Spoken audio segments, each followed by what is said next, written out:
Welcome to Echo No More, the podcast for women ready to break free from the patterns of narcissistic abuse and reclaim their voice. I'm Dr. James, a coach and a survivor here to guide you from self-doubt to self-worth, one conversation at a time. Whether you're just beginning your healing journey or are ready to step fully into your power, you'll find tools, stories, and encouragement right here. Let's get started. Welcome back to Echo No More. I'm Dr. Carolina James, and I'm so grateful you're here today. Today's conversation is about something that sounds simple on the surface, but can actually feel incredibly complicated after narcissistic abuse. Joy. Not surviving, not setting boundaries, not learning about trauma. Joy. Because here's something I didn't understand for a long time. Healing isn't just about getting away from the abuse. It's about learning how to enjoy your life again. And believe me, those are two very different things. After I left my marriage, people would ask me simple questions. What do you do for fun? What are your hobbies? What do you enjoy? Honestly, I didn't know. Not because I had never enjoyed life, but because somewhere along the way, survival had replaced living. Every decision had become about avoiding conflict, managing someone else's emotions, keeping the peace, making sure everyone else was okay. When you're living like that, hobbies slowly disappear. Not all at once, little by little. You stop reading because there's no time. You stop painting because someone calls it a waste of time. You stop traveling because it's easier not to argue. You stop listening to music you love because someone complains about it. You stop laughing as much because home doesn't feel emotionally safe. One day, you wake up and you realize you haven't done something simply because it makes you happy in years. Maybe you know exactly what I'm talking about. One thing I've realized over the years is that narcissistic abuse rarely steals joy overnight.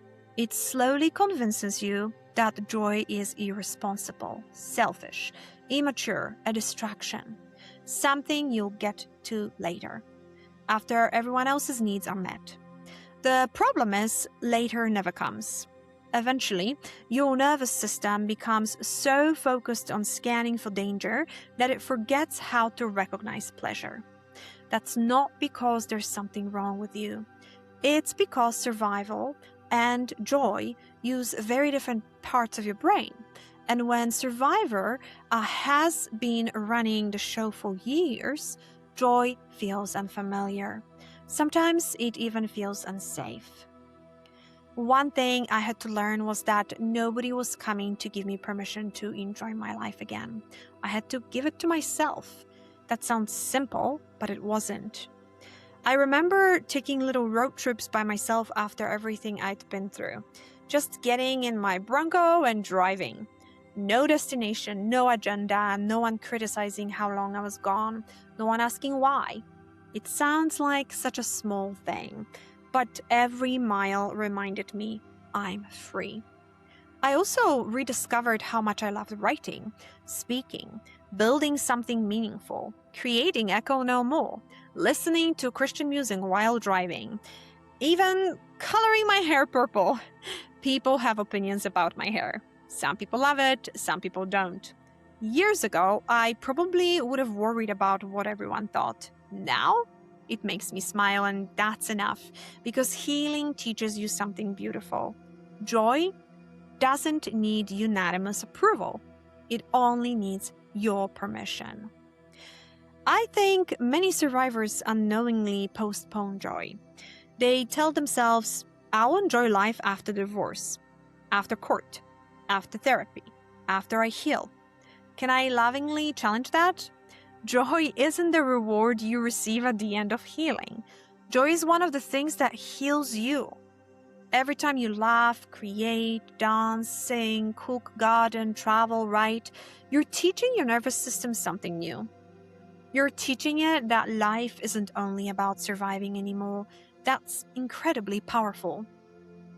One exercise I often give clients is this. Think back to yourself before life became complicated, before relationships, before responsibilities, before trauma. What made you lose track of time? What could you spend hours doing? Maybe it was drawing, reading, collecting rocks, playing outside, singing, making up stories. Those weren't childish distractions. They were expressions of who you naturally are. Your younger self left breadcrumbs. Go find them. She was trying to tell you something. One thing perfectionism steals is play. Many survivors won't try something unless they think they'll be good at it. I understand. I used to be that way too. But healing asked me to become willing to be terrible at something, just for fun. What if you paint badly? Who cares? What if you burn the cookies? Laugh. What if you take a dance class and step on the wrong foot? Wonderful. Because the goal isn't becoming impressive. The goal is becoming alive. Children don't ask if they're talented before they play. They simply play. Healing invites us back into that freedom. I also want to say something for those of you listening who are exhausted. Maybe you're a single mom, working full-time, multiple jobs, going through court, trying to keep your head above water. Maybe the idea of taking up a new hobby feels impossible at the moment. That's okay. Joy doesn't have to be big. Sometimes joy is your favorite coffee, a 20-minute walk, fresh flowers from the grocery store, listening to music with the windows down, reading 10 pages of a book before bed, watching the sunset, petting your dog, laughing with your child. Those moments count. Don't miss them because they seem small. Small joys slowly rebuild a life. So here is what I'd love for you to do this week. Instead of asking, what hobby should I start?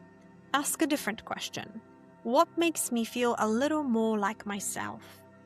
That's a much gentler place to begin. Maybe it's writing, maybe it's baking, maybe it's photography, maybe it's taking your child to the park and swinging next to them instead of watching from the bench. Maybe it's buying the flowers, or taking the drive, or playing the music. Whatever it is, give yourself permission, not because you've earned it, because you deserve it. Before we finish today, I want to leave you with one thought. The narcissist may have convinced you that joy was selfish, that your happiness didn't matter, that everything had to revolve around keeping someone else comfortable. Please don't carry that lie into your future. You were created for more than endurance. You were created to laugh, to create, to explore, to dream, to rest, to enjoy your life. Healing isn't just measured by how little you cry anymore. Sometimes it's measured by how often you genuinely smile. So, this week, protect one moment of joy, not because it's frivolous, but because it's sacred. Thank you for spending this time with me today.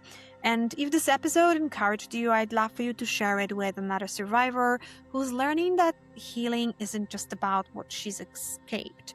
It's about the beautiful life she's creating now.